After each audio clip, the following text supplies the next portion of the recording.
Assalamualaikum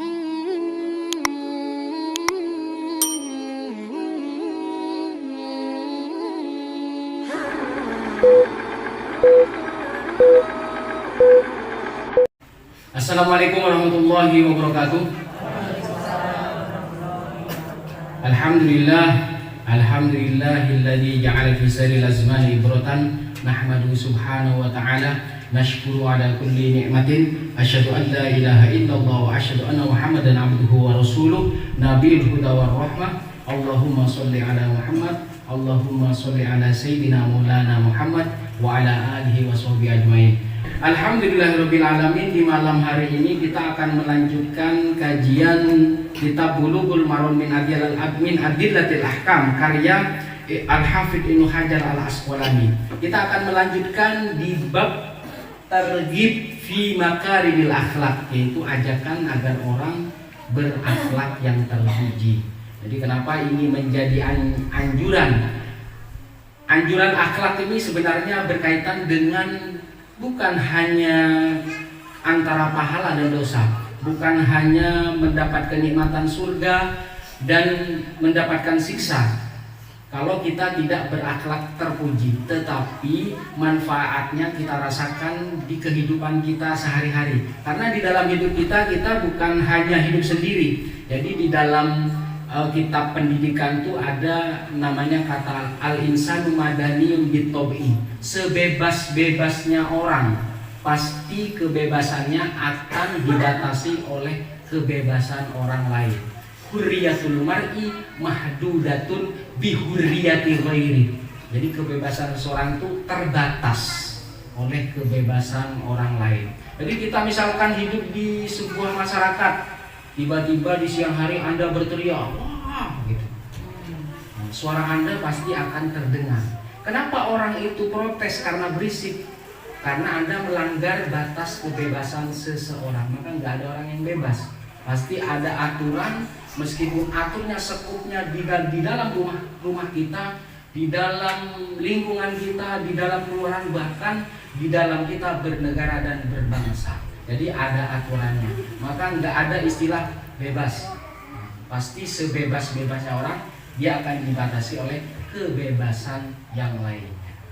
Nah, kita akan melanjutkan itu dari hadis wa an Iyad bin Himar radhiyallahu anhu qala Rasulullah sallallahu alaihi wasallam inna Allah ta'ala auha ilayya an tawadu hatta la yabghi ahadun ala ahadin wa la yabkharu ahadun ala ahadin. Jadi yang namanya akhlak terpuji, akhlak tercela itu dia bukan berdiri sendiri. Jadi yang namanya akhlak itu anjuran Rasulullah itu maksudnya ketika kita berinteraksi, ketika kita bersosialisasi dengan masyarakat, inilah yang dipakai. Mana akhlak terpuji yang harus kita jalankan, yang harus kita laksanakan, mana akhlak tercela yang harus kita tinggalkan dan harus kita hindarkan. Nah, ini berkaitan dengan sesungguhnya Allah Ta'ala auha ila antawadu hatta la yabghi ahadun ala ahad. Sesungguhnya Allah memberikan wahyu kepada Muhammad, maksudnya auha ilayya itu kepadaku, kepada Muhammad sallallahu alaihi wasallam, agar apa? Agar rendah hati sampai seseorang tidak menganiaya saudara yang lain, sampai seseorang itu tidak menyakiti hati orang lain. Jadi kalau misalkan kita berada di kamar dan itu tertutup, yang ada di dalam kamar itu hanya kita. Mau kita angkat kaki, mau kita menghina, apakah dosa atau tidak? Kalau kita sendiri tidak mengeluarkan suara yang suaranya sampai keluar, apakah dosa? Tidak dosa, karena dia sendiri. Maksud di sini adalah sesuatu akhlak yang tadi yang saya jelaskan tadi, akhlak terpuji dan akhlak tercela itu berkaitan dengan orang lain. Apa kaitannya aniaya dengan rendah hati? Nah, ini akan dilanjutkan selanjutnya. Wala yafkhara ahadun ala ahad. Janganlah seseorang itu sombong atas seseorang yang lain. Ya. Itu biasanya kalau kita lihat sesuatu atau misalkan melihat tontonan. Kalau ada seseorang misalnya gini, saya sekolahnya S1 di sini. saya sekolahnya S2 di sini, saya sekolahnya S3 di sini, saya lulus pesantren yang top-top. Apakah itu dikatakan sombong?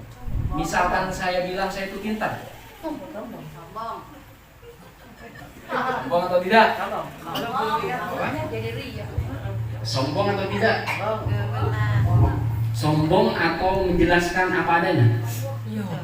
Apa? Sombong atau menjelaskan apa adanya? Atau ingin menguatkan syiar dia?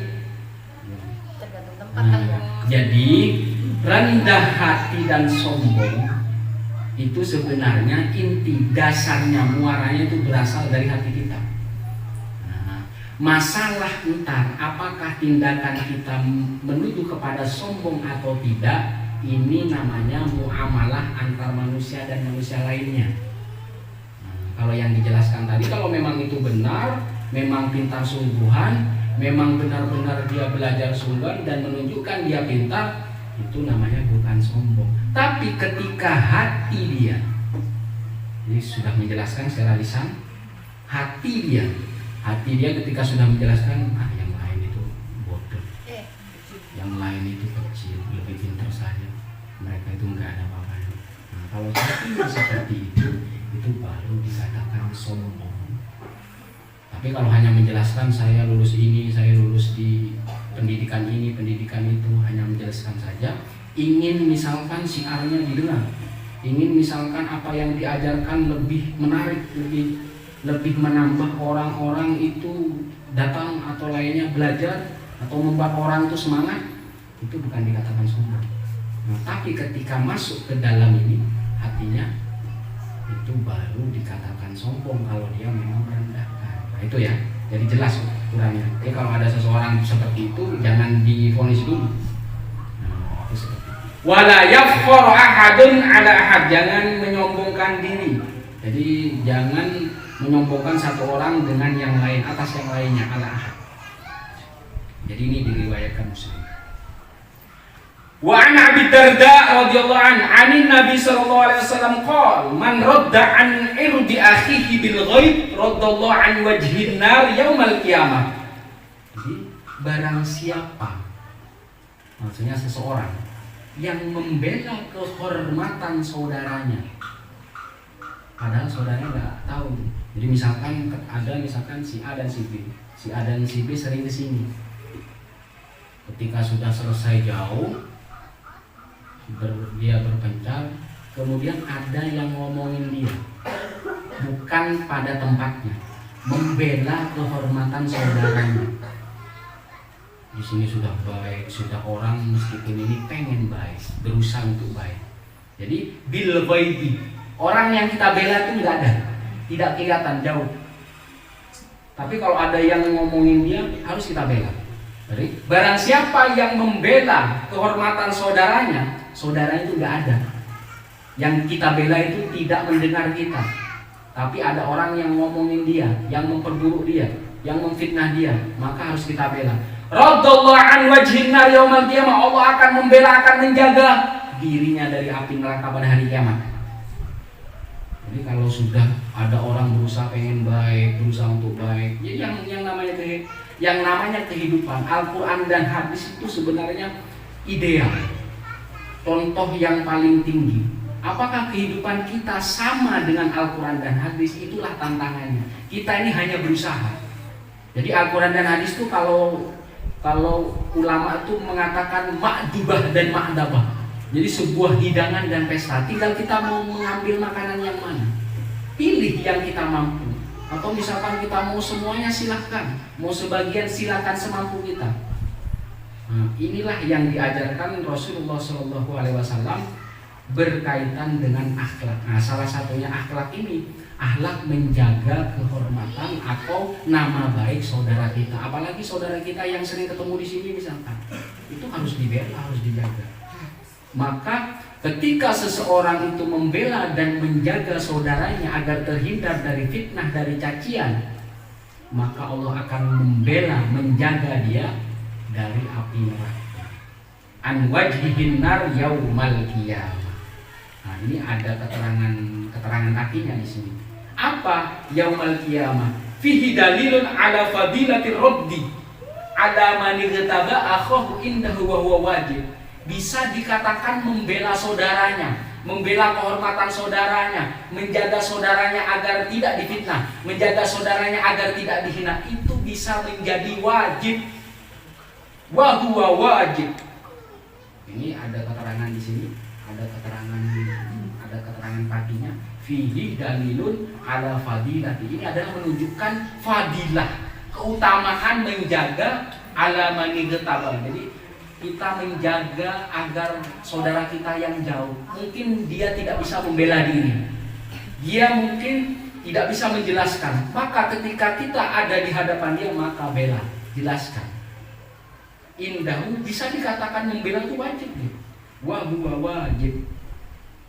Nah ini, apalagi sudah rutin ketemu misalkan 2 minggu sekali, 1 minggu sekali. Yang namanya orang ingin berubah, ingin agar dirinya lebih baik, bukan hanya untuk dirinya saja, bahkan untuk keturunannya, untuk keluarganya, untuk kerabat dekatnya. Mungkin hanya dia saja yang hadir untuk sementara. Siapa tahu suatu saat dia bisa hadir semua.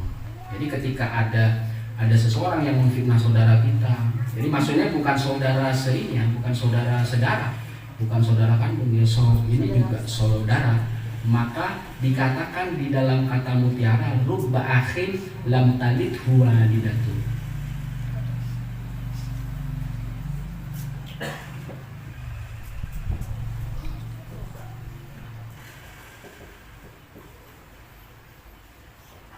Betapa banyak saudara, betapa banyak persaudaraan yang tidak dilahirkan oleh satu ibu. Apakah ini dilahirkan satu ibu di sini? Banyak ya ibu. Jadi dilahirkan banyak ibu tapi satu saudara. Kebanyakan saudara itu belum tentu dilahirkan oleh satu ibu. Maksudnya saudara yang sejalan, saudara yang seakidah, saudara yang seiman, saudara yang sebangsa dan senegara. Itu bisa dikatakan saudara. Maka bisa disebutkan ada ukhuwah Islamiyah, ukhuwah watoniyah, ukhuwah basyariyah. Tapi yang diutamakan adalah ukhuwah Islamiyah karena dia seakidah. Itu berkaitan dengan tadi. Maka akhihi di sini adalah saudaranya. Maka betapa banyak orang menjadi saudara itu dia tidak dilahirkan oleh satu ibu. Jadi hadis ini dikeluarkan oleh Tirmidzi. Selanjutnya, wa an Abi Hurairah radhiyallahu anhu qala Rasulullah sallallahu alaihi wasallam, "Mana qasad shadaqatun min malin wa ma zada wa 'abdan bi affin illa izzan wa ma tawadu ahadun lillahi illa rafa'allahu ta'ala." Akhrajahu Muslim. Jadi dari Abu Hurairah radhiyallahu anhu, Rasulullah sallallahu alaihi wasallam bersabda, "Mana qasad shadaqatun min mal." Jadi sedekah itu tidak mengurangi harta. Mana qasad shadaqatun min mal. Sedekah apapun tidak akan mengurangi harta kekayaan kita. Tidak bakal mengurangi harta kita. Tidak berkurang dia. Mana qasad, tidak berkurang harta kita karena sedekah. Wa ma zada wa 'abdan bi afin illa izzan. Allah tidak akan menambah hamba yang memberi maaf itu kecuali kemuliaan. Jadi kadang ada orang yang susah memberi maaf ya karena mungkin disakiti, sangat sakit ya. Wa ma zada wa 'abdan bi afin illa izzan. Saya dulu praktek ini susah. Jadi susahnya itu harus praktek, harus latih, harus belajar ya. Saya dulu kalau berlatih itu saya di kamar sendirian. Saya itu menutup pintu, jadi menutup pintu, saya duduk kayak duduk di pojok gitu. Saya bayangin orang yang membenci kita, terus aja, dibayangin aja. Terus dibayangin diapain? Nah, setelah kita siap, setelah kita membayangkan sudah lewat, kita membayangin itu, maka ketemu sama dia. Kalau masih belum berbicara, liatin aja dia. Nah, makanya latihan berat. Jadi makanya latihan. Nah, ketika sudah bisa memandang dia, maka bicara. Maksudnya adalah bukan kita mau dibully, bukan kita ingin diganggu, enggak. Kalau ada orang yang mengganggu kita, kalau ada orang yang membuli kita, maka lawan. Ya, lawan atau yang sesuai. Kalau dia misalkan ini, jangan mau dihina, jangan mau dibully. Tapi kalau memang sudah terjadi, kalau itu sudah terjadi, itu kan berarti menyisakan sakit hati. Jadi makanya biasakan lihat dia, mengingat dia. Kalau sudah lulus mengingat dia, maka lihat dia. Ketika sudah lulus lihat dia, maka ngomong. Kalau Anda masih susah ngomong ke dia dan dia tidak menanggapi, maka tinggalkan saja. Yang penting kita tidak mempersempit ruang gerak kita. Kalau kita membenci seseorang pasti akan sempit. Wah, ada dia, balik lagi. Maksudnya biar kita merdeka, biar kita tidak sempit. Kita mau kemana, hendak kemana, tetap seperti biasa. Maka kalau sudah membiasakan ini, kalaupun dia tidak menanggapi, tidak memaafkan kita, atau kita susah untuk memberi maaf, ya udah, biar saja. Yang penting kita punya etikat baik, punya niat baik, agar semua permasalahan di masa lalu terselesaikan. Maksudnya apa? Biar kita tidak diikat oleh sebuah penyakit, tidak diikat oleh suatu kesulitan. Maka kalau kitanya sudah lepas, sudah merdeka, ya sudah, biarkan semuanya berjalan seiring berjalannya waktu. Nah, itu seperti itu. Nah, ini Allah tidak menambah seorang hamba yang pemaaf, diafin, kecuali kemuliaan. Berarti orang yang selalu memberi maaf itu orang akan diganti dengan kemuliaan. Berarti kalau misalkan yang sadar duluan yang punya salah, ya minta maaf. Kalau yang sadar misalkan orang yang menyakiti, harus meminta maaf duluan. Jadi saling memaafkan. Jadi kalau sama-sama tidak sadar, apanya? Kalau misalkan itu sering diulang berkali-kali, usahakan jangan ketemu dia. Maksudnya apa? Untuk menghindari agar kita itu tidak menghadapi kesulitan. Harus menghindar memang. Kalau memang itu sering terjadi. Jadi intinya di sini wa mazadallahu 'abdan bi'afin illa 'izzan, maksudnya ada Allah tidak menambah bagi hamba yang memberikan maaf kecuali kemuliaan. Berarti ini apa? Kita memulai memberi maaf. Jadi memberi maaf. Dan ketika kita memberi maaf, maka Allah tambah kemuliaan itu. Maksudnya di sini jangan gini ya. Jadi di sini jadi catatan, bukan kita siap dibully, siap diganggu. Kalau ada orang ganggu, ya kita protes, kita lawan. Jadi sebagaimana Rasulullah dulu itu menyiapkan pasukan, bukan berperang sebenarnya, bukan niatnya untuk berperang. Maksudnya menyiapkan pasukan itu agar orang-orang kafir Quraisy dulu itu biar tidak selalu membuli. Rasulullah itu selalu dibully, selalu mau dibunuh. Makanya Rasulullah itu mempersiapkan pasukan. Setelah lama selesai, nggak ada yang ganggu, kuat, maka dakwah itu semakin lancar. Maka disebut fathun, futuh, membuka jalan dakwah. Jadi jangan dianggap perang tidak sebenarnya. Jadi kalau awal-awal itu memang dia itu agar orang Quraisy tidak mengganggu kaum muslimin. Maka agar orang Quraisy itu menganggap kaum muslimin kuat, maka harus punya pasukan. Jadi kalau ada sampai perintah Allah itu, kalau ada orang yang memerangi kamu, maka perangilah balik. Harus. Jadi kalau misalkan ada penjajah yang dari luar menjajah Indonesia, ya perang. Gitu. Karena di Indonesia nggak ada perang, ya jangan berperang. Jadi ini berkaitan dengan pemberi maaf. Jadi orang yang memberi maaf itu Allah beri kemuliaan. Wa ma tawadu ahadun lillah illa rafa'allah ta'ala. Dan tidaklah seseorang itu rendah hati kecuali Allah angkat. Jadi kalau dia berendah hati karena Allah, maka Allah angkat. Jadi sudah jelas ya acuannya tadi, yang sombong seperti apa, kemudian yang secara lisan gimana, kemudian berkaitan dengan hati kita itu. Jadi ini juga sama, tawadhu, rendah hati. Maka ketika ada orang yang rendah hati karena Allah, Allah akan mengangkat dia, bisa mengangkat derajatnya, bisa mengangkat status sosialnya, karena orangnya punya kepribadian rendah hati. Jadi di hadis ini nih ada 3 perkara. Yang pertama adalah sedekah, yang kedua adalah pemberi maaf, kemudian yang ketiga adalah rendah hati. Nah, yang pertama tidak berkurang sedekah, tidak berkurang harta karena sedekah. Kemudian Allah memberi kemuliaan kepada orang yang memberi maaf. Kemudian yang ketiga, orang yang rendah hati Allah angkat derajatnya. Allah angkat, bisa Allah angkat lewat status sosialnya. Bukan hanya Allah saja, bahkan rendah hati itu menimbulkan simpati. Atau banyak orang yang suka bergaul orang-orang yang rendah hati. Wa an Abdullah bin Salam radhiyallahu anhu qala Rasulullah sallallahu alaihi wasallam, ya ayyuhan nas afshus salama wasilul arham wa at'imut ta'am wa sallu bil laili wan nasu niyamun tadkhulul jannata bisalam. Ini dari Abdullah bin Salam.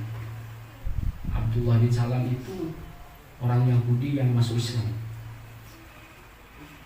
Jadi radhiyallahu anhu, Rasulullah sallallahu alaihi wasallam bersabda, wahai manusia, afsyus salam, sebarkan salam. Salam itu kesejahteraan. Jadi salam itu bukan hanya sekedar assalamualaikum. Jadi afsyus salam itu, afsyus salam menyebar keselamatan, menyebar kesejahteraan, menebar kedamaian. Jadi kalau ini yang kita tebarkan, maka sekitar kita akan damai. Bahkan anak-anak kita juga akan merasa senang dan bahagia ketika di lingkungan kita ada lingkungan perdamaian, kesejahteraan, semuanya terjamin. Jadi afsyus salam ini menyebarkan. Tapi yang paling kelihatan secara lisan itu ya assalamualaikum, afsyus salam. Jadi assalamualaikum warahmatullahi wabarakatuh, itu seperti itu ya. Wasilul arham, sambunglah silaturahmi. Wasilul arham, jadi sambunglah ikatan persaudaraan, ikatan tetangga dekat, tetangga jauh, kerabat dekat, kerabat jauh, dan saudara sesama muslim. Wasilul arham. Wa'at'imut ta'am, ini selalu nih, wa'at'imut ta'am, ngasih makan, memberi makan. At'imut ta'am, wa huwa yut'imuni wa yaskin, dan Allah yang memberi makan dan memberi minum. Jadi ketika ada orang yang memberi makan dan memberi minum tamu, memberi makan, memberi minum musafir, berarti dia sudah bertauhid apa? Tauhid asma dan sifat. Karena Allah yang memberi makan. Mut'im. Jadi orang wa huwa yut'imuni, Allah yut'im, memberi makan, wa yaskin, memberi minum. Jadi kalau ada orang seperti itu sama dengan ayat ini. Jadi hakikatnya Allah, tetapi karena kita menggerakkan hati kita memberi makan dan memberi minum, maka itu sama. Berarti orang yang melaksanakan sifat dan asma. Jadi asma itu nama-nama yang bisa jadi dia kalau makan minum itu bisa bagian dari rizki. Wa'at'imut ta'am, dan memberi makan, makanan. Wa shallu bil laili wan nasu niyam, jadi salat malam. Jadi salat malam ketika orang tidur. Jadi salat malam ketika orang tidur. Wa minal laili fatahajjad bihi nafilatan lak asa ayyabaka rabbuka maqaman mahmuda. Jadi dari sebagian malam fatahajjad. Jadi bangun tidur, kamar mandi, buang air kecil, tidur lagi enggak? Ya?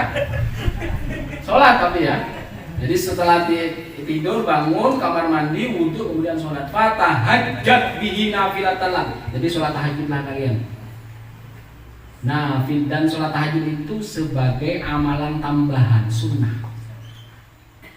Asa ayat kata rabbuka maqaman mahmuda. Dan mudah-mudahan, semoga saja Allah itu mengangkatmu ke derajat yang terpuji. Jadi kalau pengen tambahan rezeki, pengen hidupnya itu tidak kekurangan, maka sering-seringlah sholat tahajud. Berapa rakaatnya? Kalau ngantuk cukup 2 rakaat. Cukup 2 rakaat sama witirnya 3. Gitu. Ini kalau susah 3 berarti 1. Sholat tahajudnya 2, witirnya 1.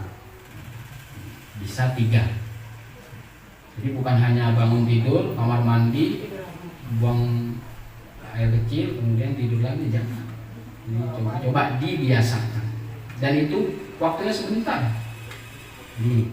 Wasallu billahi wan nasu niyam. Jadi sholat kamu di malam hari ketika orang-orang tidur semua.